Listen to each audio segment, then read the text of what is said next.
Okay mga be, let's hike Mount Ulap located at Itogon, Benguet.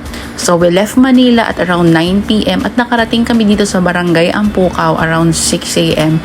Konting prep lang, may mga briefing, nagpa-porter pala ako mga be dahil overnight camping tayo for today's video. Shout out sa mga nakasama for this hike, hashtag isihan mo lang po di, pag may hike talaga sa mga bandang north dito ako sumasama. So sinishare ko lang dito yung outfit ko. At ayan na nga, after ng briefing ay gumora na agad kami. No, sa mga una, nasa kalsada pa lang kayo maglalakad. So, wala masyadong pagod. Yun nga, nagpa-porter na rin talaga ako mga be kasi alam ko yung kapasidad ng likod ko. Hindi ko talaga siguro may enjoy kung ang bigat. Tulong na lang din sa mga locals. And may limit din naman yung mga binubuhat nila. So, alam nyo ba ng 2020 ay dapat aakyatin ko na tong Mount Ulap. Pero yun nga, nagka-pandemic. Kaya excited talaga ako sa hike na to dahil ang dami rin nagsasabi na ang ganda ng Mount Ulap. So, ang favorite ko ng bundok ay Mount Pulag mga be. And hindi naman siya nalalayo. Malamig. Yan ang gusto ko talaga pag umaakit ng bundok. Ayoko nung sobrang init. At itong mga photo spots, maging patient lang kayo kasi maraming pumipila dyan. Yun lang napansin ko. So, nakapunta na nga kami dito sa first peak, kung tawagin nila ay Ambanaw Paway Peak. At dito na nga, bibigla na lang talagang kumulimlim at kita nyo na nga na walang clearing for today's video. So, medyo ine-enjoy ko pa nito. Wow, ito talaga yung literal na umaakyat sa ulap. At nung nakarating na nga kami dito sa Gungal Rock Formation, yan yung sikat na pag dito ka nagpa-picture nasa Mount Ulap ka, ay hindi na nga kami nakapagpa-picture dahil walang clearing at delikado umakyat doon. Literally walking sa ulap. Yee! Welcome back sa vlog. Tito John in the house. It's OA, kamusta kayo dyan? Kahit niligwak nyo na ako sa group. Before the pandemic talaga mas marami akong mga naakyat na bundok kasi meron kaming mountaineering group ng mga office mates ko. So yun nga, plan ko sana mas marami pa rin akong maakyat. At ito na nga mga be, shinare ko lang yun. Umulan na talaga.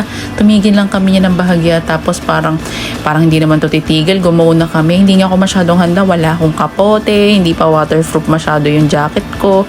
At ang total kilometers nga pala ng Mount Ulap ay 9 kilometers. Pero for today's video, 6 kilometers lang to. Dahil pupunta nga muna tayo dito sa tinatawag nilang canteen. At dito kami nag-camp sa campsite 2. Mga be, pagkalatag nga namin ng tent, wala, tumambay na lang din kami sa loob kasi sobrang lakas ng ulan. Buti na lang ang ganda ng tent namin kasi yung mga katabi namin halos nabasa yung loob ng tent nila. So highly recommended tong tent ng nature hike nandyan sa Yellow Basket mga be.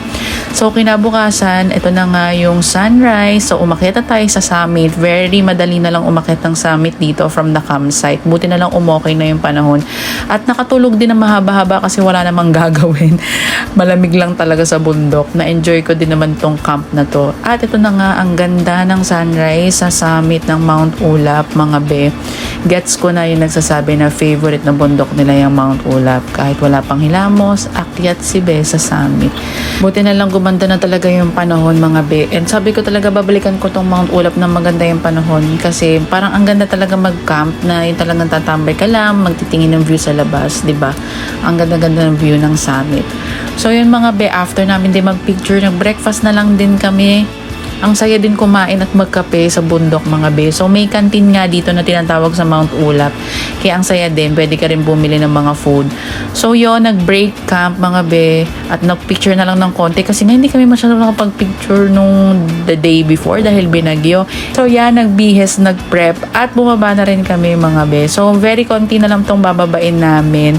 Yung mga napapanood ko Mount Ulap vlogs, yung mga nag-ano sila, day hike, pagod na pagod sila pag pababa na kasi naman mga be, anli hagdan talaga pagbaba. Kaya good thing na lang din na nag-overnight camping. At least may pahinga ka nung gabi so hindi masyadong pagod. Yun ang gusto ko talaga sa bundok. Yung wala namang race mga be kung kailan ka dumating or kailan ka matapos. Saka para mas ma-appreciate mo yung nature, diba? So yun mga be, ayan, 9 kilometers done for Mount Ulap. Ang saya-saya. Pero ayun nga, siguro ito rin yung isa sa mga bundok na babalikan ko talaga. So yan, umuwi na rin kami. Alright, yan lang. Jasmine here.